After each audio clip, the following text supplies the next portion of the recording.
In a small gas engine, for combustion to occur, we need something to ignite the air-fuel mixture within the head. Here, we use a spark plug and electricity. To talk about all the ignition systems, we have to go over the theory of electricity. So today we're going to talk about electricity and how it's made. Alright, so this is a theory lesson, so I'm going to be heavily relying on graphics and pictures right up here, just to give you some visual representation of what I'm talking about. So to talk about electricity, we have to break it all the way down to the molecular level. We're going to start with atoms. Everything is made out of atoms. I'm made out of atoms, you're made out of atoms, this engine's made out of atoms. In an atom, there are three components, right? Three main parts. Protons, neutrons, and electrons. The protons and neutrons are in the nucleus, are in the center, and then the electrons are orbiting it.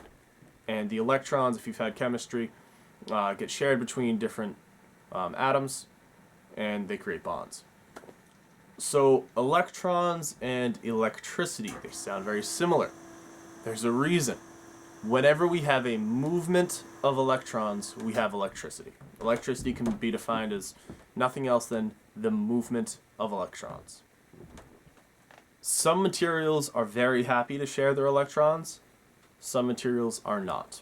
These are conductors and insulators. A conductor happily shares its electrons and conducts electricity. Insulators do not share their electrons easily. For a conductor, copper is a great example. This is used everywhere. It's a wonderful conductor for wires. Gold is also a good conductor, which is why in your phone there are gold components inside of the circuit board because it easily conducts electricity. Insulators do not conduct electricity easily. On the outside of a copper wire, say, there might be a rubber insulator. This is so you can touch that wire and not get shocked, right? It also just keeps that electricity flowing through the wire and it doesn't get distracted or short-circuited anywhere else. So we need conductors and insulators both. We need them both because they both play a very key role. We measure electricity in a few different ways. Volts, amps, and ohms.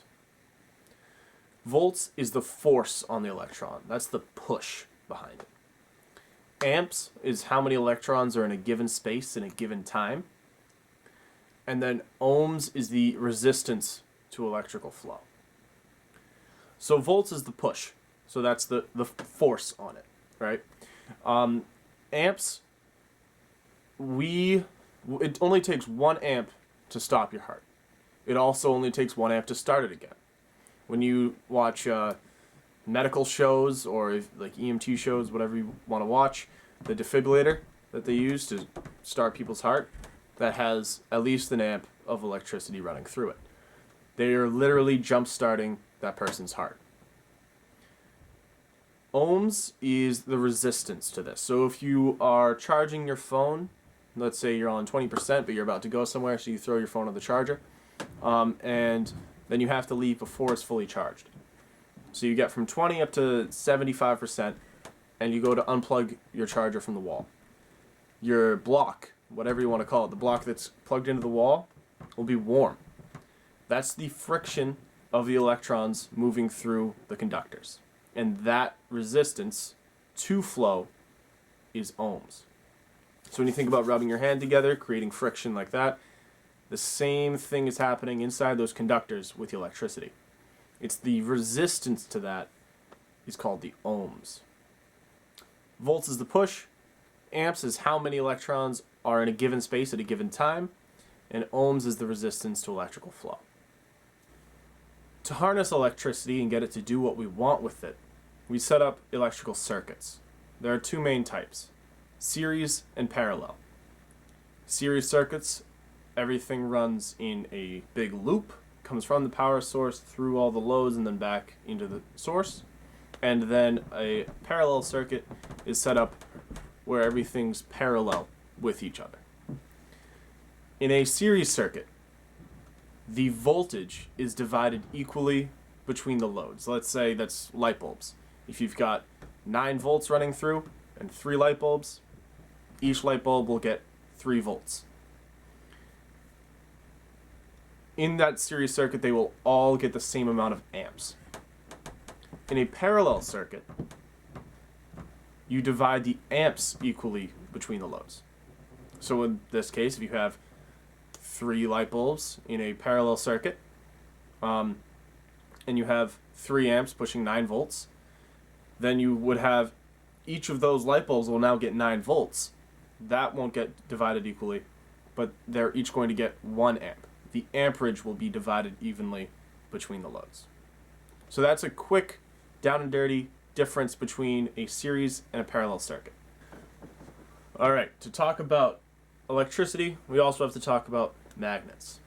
Magnets are fascinating. They're incredible. I'm sure you've played with them as a kid. So magnets have 2 poles, the north and the south.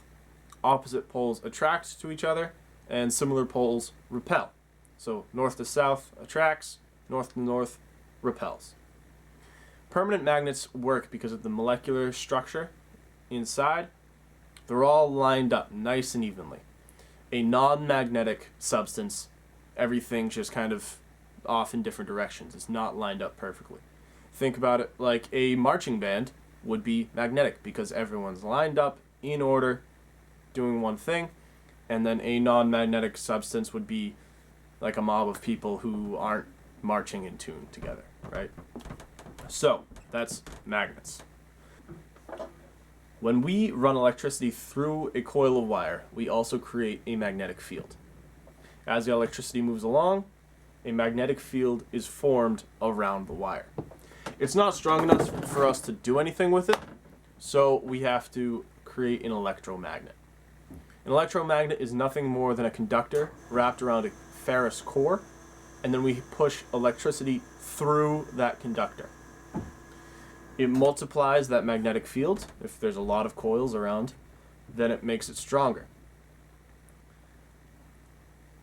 If we put electricity in and get magnetism out, can we reverse the process? That's the question, right? And the answer is yes. If we have a coil of wire and put a magnet through it, it creates electricity. So instead of electricity coming in and magnetism going out, we put magnetism in and electricity comes out. That's why there are magnets on the flywheel. The flywheel passes a part called the magneto.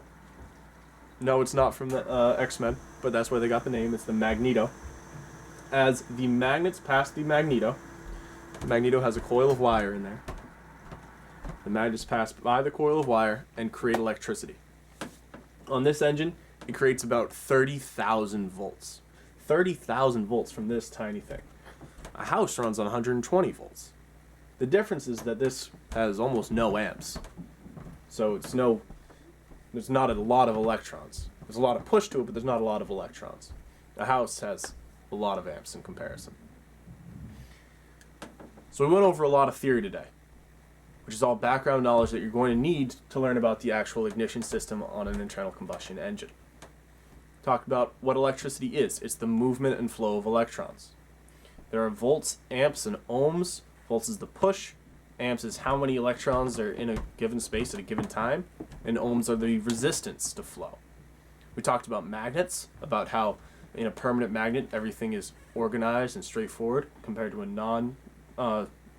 non-magnetic substance where the molecules are kind of jumbled around. We talked about electromagnets, how we were able to put electricity in and get magnetism out. And with that theory, we're able to put magnets in and get electricity out. So there's a very strong bond between electricity and magnetism. And that's how the ignition system on an engine works.